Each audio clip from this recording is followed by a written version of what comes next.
Greetings and salutations, my name is OJ as always, and welcome back to another episode of the DBDathon, a series of videos where I go over every single killer in Dead by Daylight, from Trapper all the way up to the now not so recently released Springtrap. I go over their lore, aka just reading their in-game bio as I'm not a lore guy, their gameplay / power, their teachable perks, their design, as well as my favourite and least favourite cosmetics for them. I would also like to ask if you feel so inclined, and if you enjoy the rest of this video, to like, comment and or subscribe. Again, if you feel so inclined. With that said, today's object of obsession is none other than the absolute masterpiece of otherworldly horror known as DeadByDaylight. Now, as I do in all of these videos, I would like to start by reading off Dredge's in-game bio as a substitute for lore. As I just said, I am not a lore guy, and if you're looking for more in-depth videos on the lore of Dead by Daylight, I would suggest someone like Pixelbush, who has done some very, very good videos on the lore of Dead by Daylight. But with that said, his in-game bio reads as such. The Fold was founded on a private American island in the 1960s by a group of anonymous philanthropists. I don't know how to say that word, sorry. Their goal was to establish a peaceful society, free of dark thoughts and emotions, attracting the dismayed, disenchanted and disillusioned from all over the country.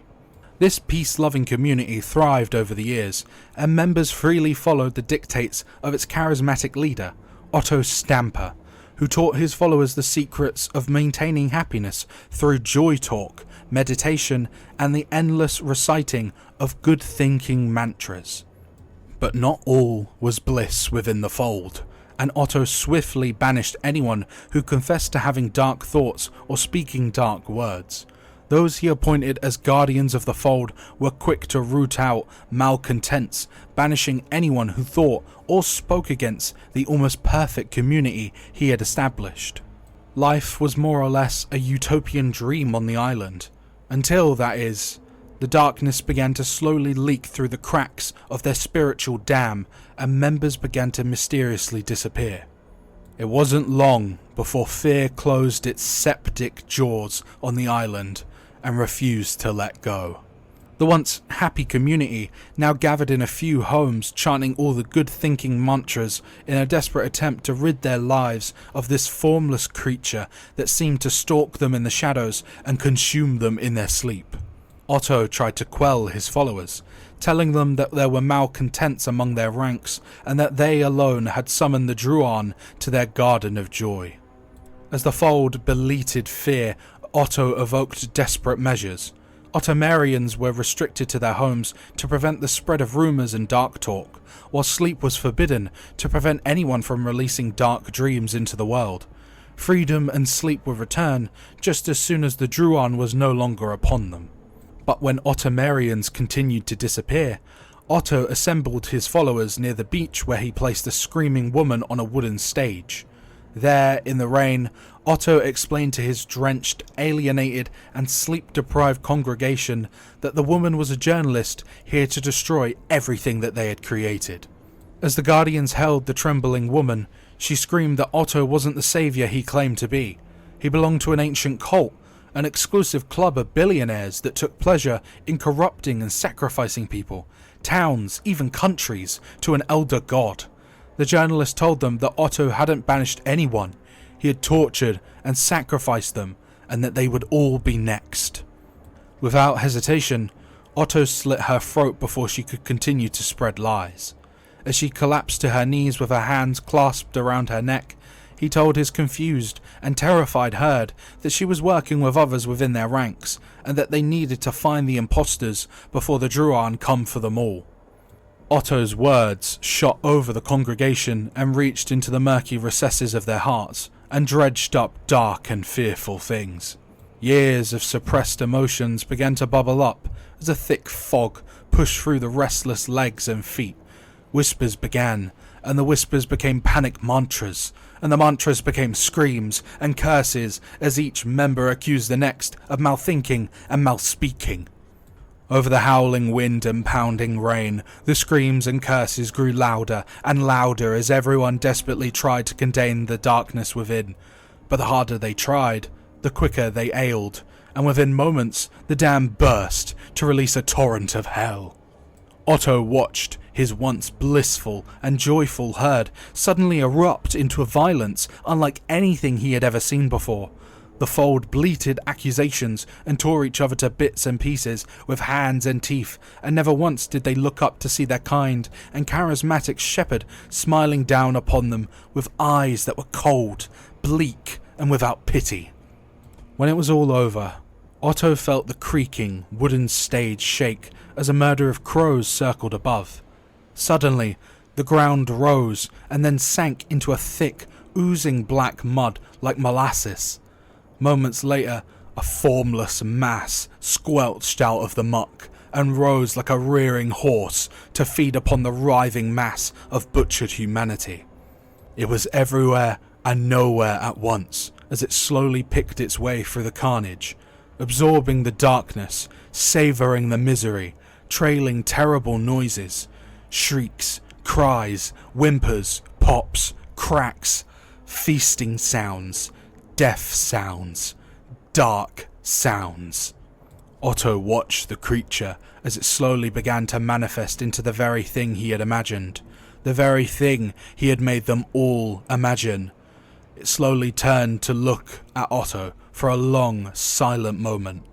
Then the Druan trudged away through the thick black sludge, disappearing into the shadows from which it had come.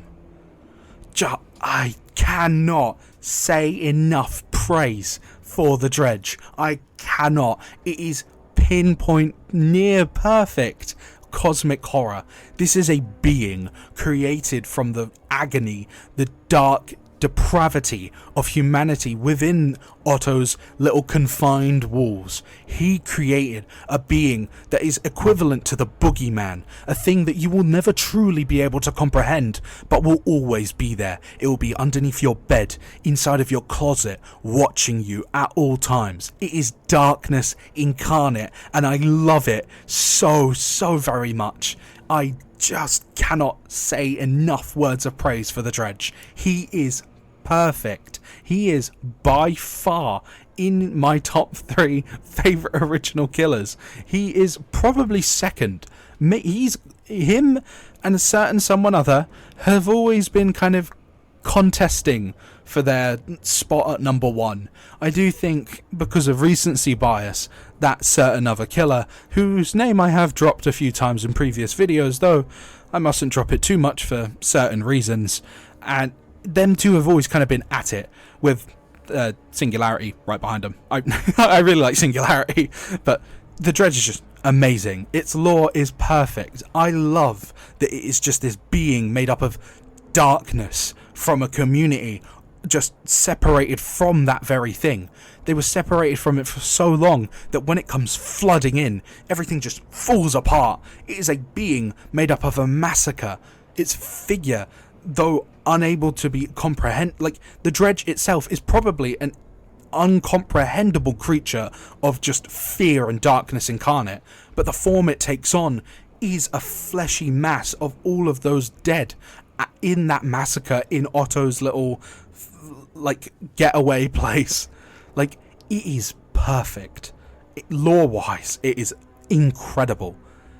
But with my praise for its lore said, why did I pause there?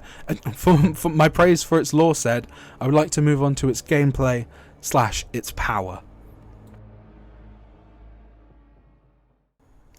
Now, in a similar vein to the artist, the Dredge makes use of something that has been here since the very beginning, that being the lockers around the map. Its ability is known as Deluge of Fear, which is a weirdly cool name. It starts the trial with 3 tokens and is able to hold the power button to leave what is known as a remnant behind. This remnant, at any point, can be teleported back to. So think of it as kind of recording your position and then teleporting back to it when you press the button to, activate that activate that ability. It can mostly be used within loops, obviously, so you hold it out leave your little remnant behind and then follow the survivor around a loop, and then when they get to the other side of the loop, you teleport back to your remnant and then attack them. That's usually the main use of the remnant in most situations, at least that's how I use it. But the other power within that same state is the ability to teleport to lockers. You're able to freely teleport to from locker to locker, and at a weirdly rapid speed. He has very, very good map pressure because of that fact. I'm sure you just saw it in the first gameplay clip that I showed. You can very easily dominate a game because of how quickly you can move around. But with that sort of caveat of having that much map traversal, they did give survivors a way to sort of counteract it in a sense, and that is by locking lockers. Their survivors are able to walk up to lockers and place a lock on them, so when a dredge teleports to said locker with a lock on it, don't take a shot every time I say lock, you'll be dead within the hour. He is unable to leave the locker immediately because he'll have to do this little animation where he like claws at the door and then it bursts open. His power is very... actually, I was about to move on without talking about the best part. Steadily, throughout the match, he builds up a meter around the survivor portraits known as Nightfall. This can be filled up quicker by teleporting to the remnant, injuring or hooking survivors, hiding inside of lockers, and when each survivor is injured, it actually also speeds up the progress at which it passively fills up. Once the Nightfall meter is at full power, you gain undetectable. The entire environment goes to just near total darkness, and you can see things clearer. You see like everything in black and white, and you see a bright glowing white outline around any survivors. And yeah, you get undetectable. Your teleport speed, like from locker to locker, is much faster. The cooldown on your teleport is a little bit lower, and survivors will trigger killer instinct when within a certain radius of lockers that the dredge or the remnant, words, they're really, really difficult, right? You can trigger killer instinct in Nightfall when teleporting to a locker that a survivor is near, or when they come close to the remnant during Nightfall. Nightfall as a power on its own, or like as a section of his power, is so cool. It is just perfect. It's so much fun to just mess around with the survivors in pitch black darkness. He's just able to scare people more often. And as I've said in many videos before, my most favourite sort of types of gameplay are the ones where I can either move really fast and kind of just bounce around from person to person, killing them, easy peasy, ignore the dog, or ones where I can jump scare people. Dredge allows me to jump scare people in so many creative ways, and I love him dearly for that. The Nightfall is very creepy for both sides. Well, not so much for you, right? It's not so much scary when you're playing as a Dredge, but for survivors, I'm getting cottonmouth as I speak. For survivors, it's terrifying. Like, first time, it is terrifying. Pitch black darkness, weird whispers in your ears, and as the Nightfall goes on, the sounds become more and more distorted, and they just turn into like screams and wails, and with a certain skin on, you can hear babies crying, like in the background. And it's like an audible representation of the tragedy that happened within his lore. Dredge spared no one, absolutely no one, and absorbed every last one of them. Those screams and cries for help, the babies wailing, that's all beings that the Dredge has taken into its form. And that's terrifying. And to have it portrayed in gameplay is fantastic. I cannot sing its praises high enough. However, in an actual gameplay sense, as in how competent he is limited on one big thing, that being locker locations, and that is completely RNG. It's completely luck based whether or not you might have a good or a bad game sometimes, because the lockers just spawn in terrible locations or good locations. Sometimes they'll spawn lockers in a literal corner of the map where there is not a gen for miles. What am I meant to do with those lockers? What am I meant to do with them? Like, he could be really strong, and he's got a lot of the tools to be strong, but him being so very map and luck dependent can hamper him very badly. Though, as you can see from the background gameplay, he also has the potential to be like very, very strong and damn near oppressive across the entire map. Map traversal and map pressure is the name of the game for him, and I do enjoy it a lot, which is a good thing, right? So, with his power and my high praises for it sung, I'd like to move on to his teachable perks, which, unfortunately, are perks that I cannot sing high praises for, at least in my opinion, of course. His first perk, or its first perk, is known as Dissolution, with a description reading as such. Everything turns to dust. It is as inescapable as the coming of night. 3 seconds after injuring a survivor by any means, Dissolution activates for 12, 16 or 20 seconds. While Dissolution is active, if a survivor inside of your terror radius vaults a pallet, the entity will break said pallet at the end of the vault, and Dissolution will deactivate. It is flavor text reading, "The garden shall be the place of perfect joy. Through joy, nothing shall stand in our way." A quote from Otto Stamper. This perk, for the longest time, I had always deemed as not being very good. Something about it has never really worked, because it comes under the fact that a survivor needs to not only be injured, but then soon vault a pallet afterwards. However, they still vault the pallet. Although it breaks immediately afterwards, they still vault it, and that can still open up the opportunity to use perks such as, like, Lithe. They'll still vault it and get the speed boost. However, a certain someone who keeps coming up in these videos, I cannot escape him, has found some sort of strength in this perk. That being Ghoul. The Ghoul has found a lot of strength in this perk. It is damn near used on every competent, like, high-level play Ghoul I have ever seen.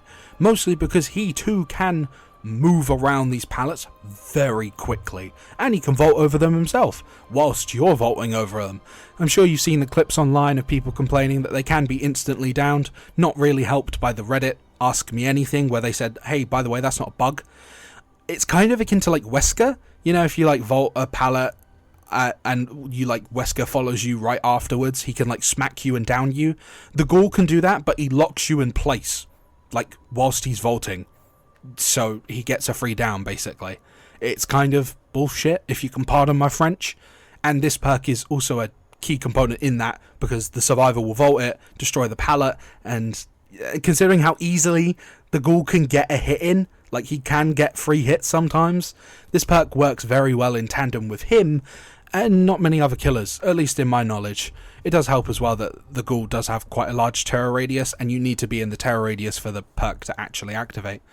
So yeah, this perk is very good on him and not many other killers. It's certainly not good on the killer it came with, right? Dredge sometimes just exists in a state of undetectable for like 60 seconds, so it doesn't actually work very well on him, and it took a while for this perk to find its place, which is with the Ghoul.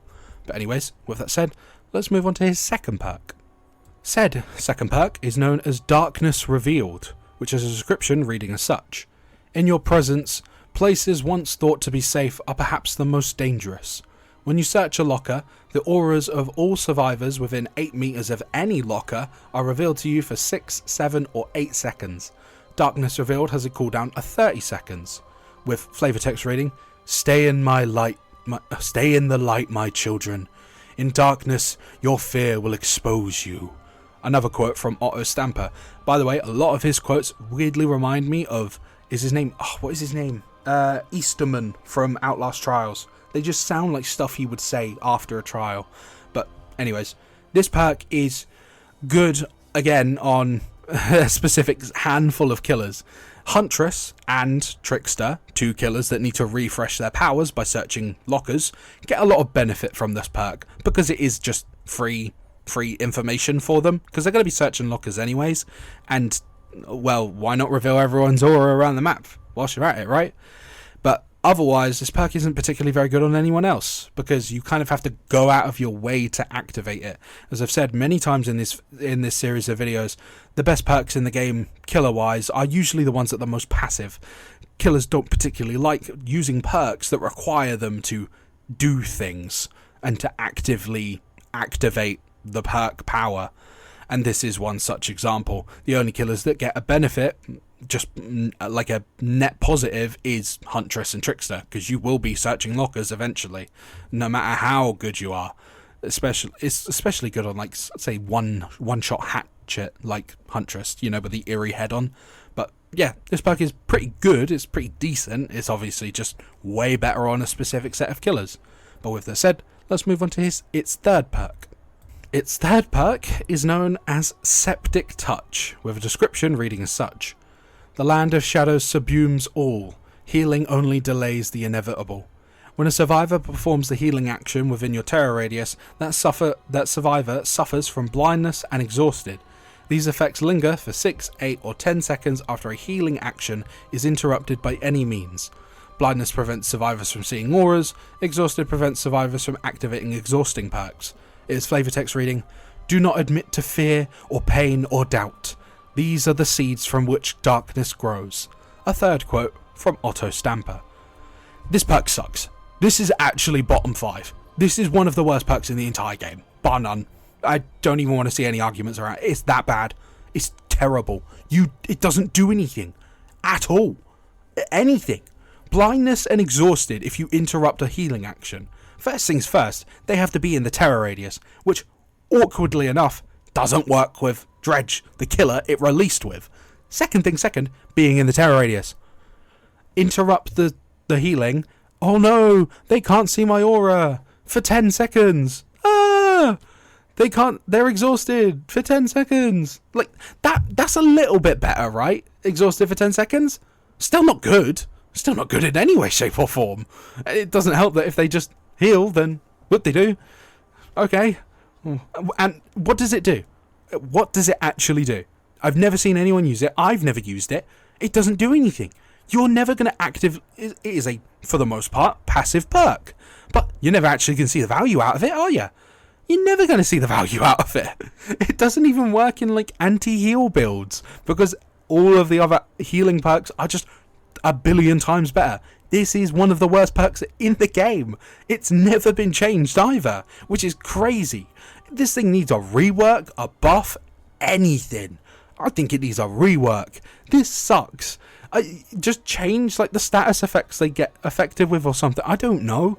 This perk sucks. It's absolutely awful. Easily bottom 5, alongside, like, Deerstalker and Beast of Prey. Like, just all of the terrible perks, right? But with that said, let us move on to its design, as well as my favourite and least favourite cosmetics for it. Now, as you may have guessed from my earlier praise and high-sung happiness in my voice, I really love the Dredge's design. He is so goddamn cool. I say he, I meant it. It's a corporeal being. It is our mind's attempt at trying to manifest a being that is higher than us into form. I think it's so goddamn cool. Obviously, as we mentioned earlier about the tragedy at Otto's little resort and all the people that died, this is a combination of all of their bodies, as well as a thick black fog that signifies the entity's presence, of course. As we know, it is a being of otherworldly comprehension. It's like, look at his weapon, right? It's a weird hook claw thing. Like, I don't know what that is. It's kind of like a hook claw thing, but it's actually made up of hands layered upon hands. And its other arm that it uses to, like, control where it wants to teleport is a bunch of hands and flesh sort of, like, intertwined into one another. Its back is just a bunch of skulls and flesh and bone, and it's literally just a blob of flesh and mass and human just remains. It is so cool. It's so simple, but so cool. And I do think about the turkey comparison, though. I don't really know what's going on with its head. It does look like a turkey. If you squint your eyes and kind of twist your head a little, it does look a bit like a turkey, let's be honest.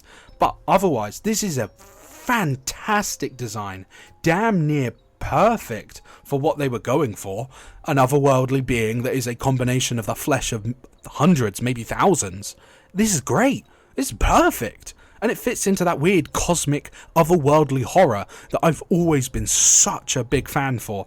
Yes, I did vote for Otherworldly in the grimoire. Well, actually, I'm voting more for angelic holy beings, as they still fit into that otherworldly camp, but we don't really have a holy angelic being in the game right now, and I would really love that. Really, really, really love that. But yeah, Dredge's design, base design, is absolutely fantastic. A pinpoint perfect example of the boogeyman, a creature that cannot be comprehended by the normal human mind. With that said though, let us move on to my favourite and least favourite cosmetics for it. Now, as I always say, when it comes to deciding what I pick for favourite and least favourites, for least favourites I'm not allowed to pick anything below a very rare, because otherwise it'd just be some boring green recolor, and for favourites I'm allowed to pick whatever the hell I want. Speaking of my least favourites though, skeletal mass. Now, I must add in a disclaimer, this is not a bad skin. It is not bad. However, it is very similar to its base design, and I don't particularly like it too much. It's not bad, it's just what it's trying to do with, you know, like the hundreds of arms and the weird bony claw. I feel like its base design just did better. If this was Dredge's base design, I probably would really like it, but still, we already have its base design. If you want a weird fleshy mash of substances and bones and stuff, the base design exists. I've never really seen a point in this skin, in my personal opinion, of course, because that's what these things are. Personal hit pieces on the killers. Hit pieces? Not hit pieces, you know what I mean. But yeah, this skin isn't bad per se, it's just what it's trying to do, which is be a weird fleshy blob of hands and stuff. I feel like its original design does a bit better. But anyways, with that said, we can move on to my favourite skin. Said favourite skin, and has been my favourite skin for it since it ever released, is Twisted Plaything. This skin is just fantastic. It takes that weird, otherworldly, creepy vibe that the normal Dredge has, takes the weird conglomerate blob of flesh and bone, and turns it into a doll. Dolls are creepy. I feel like that's quite a common fear. Those porcelain dolls, they're all quite creepy. So what did they do?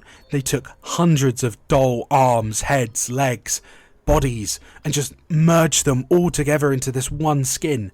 It's so very, very creepy. Its hand just having all of the faces of like smiling doll heads on it, and all of the like the fingers of the hand being like the combined connections of the doll hands and feet. That's just really, really gross. It's very, very creepy. And I did allude to this earlier, but this is one of the few very rare skins that actually changes how a killer's power sounds.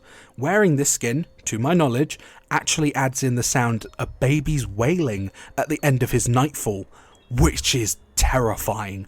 This is an example of this is like another version of it, or another example of what it did in Otto Sanctuary. It didn't spare anything. It didn't spare any man, woman, nor child. And I feel like this is a representation of how many children may have been taken by this thing. It's very eerie, very, very creepy, and I'm very, very fond of it. It is easily one of my favourite skins in the game, just for the pure horror factor. Just from design alone, it's very scary looking, but of the implication of what it's meant to represent only adds to that fear. And as I've said many times before, the killers that can instill a fear into me, an uncomfortableness, will always be my favourite. That, or you just have to be really, really, really goddamn cool. Looking at you, Nemesis. My beloved, I throw my heart out to you. But anyways, with that said, we are at the end of the video. I hope you have enjoyed my very, very passionate and loving rambles for this weird turkey creature of unbelievable, incomprehensible disaster and death. I love the Dredge. It's so cool. I love it. I love everything it stands for. It was our first real example of cosmic, otherworldly horror, and I'm so happy it wasn't the last. And I'm hopeful that next year's anniversary will be that divine killer to add another otherworldly being into the realm. But with that said, I hope you have a good evening, afternoon, morning, etc. As I said in the beginning, like, comment and subscribe if you feel so inclined, and if you enjoyed the video up to this point. And the next video will be on none other than Resident Evil's Albert Wesker.